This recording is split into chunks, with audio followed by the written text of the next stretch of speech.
আবারও জাকসু প্রসঙ্গ।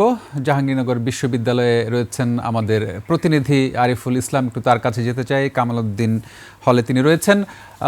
সেখানকার ভোটার উপস্থিতি কেমন দেখছেন, সার্বিক ব্যবস্থাপনা যদি আমাদের একটু জানান।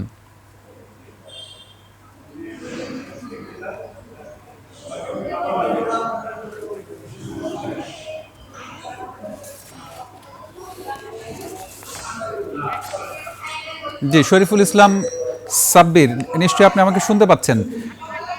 সেখানকার পরিস্থিতি যদি আমাদের জানাতেন, ভোটের কি পরিস্থিতি সেখানে? জি, সেখানকার ভোটের পরিস্থিতি কি? রক্তিম আপনাকে ধন্যবাদ।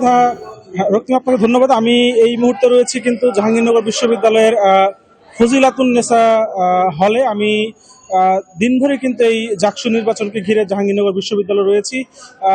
সকাল থেকে কিন্তু শান্তিপূর্ণভাবে ভোট গ্রহণ শুরু হলেও দুপুরের পর কিন্তু কিছুটা উত্তাপ বেড়েছে বলে আমরা দেখেছি যে যে বাকশাসের যে প্যানেল রয়েছে সেই প্যানেলের পক্ষ থেকে কিছু অভিযোগ তোলা হয়েছে ছাত্রদলের পক্ষ থেকেও আমরা দেখেছি।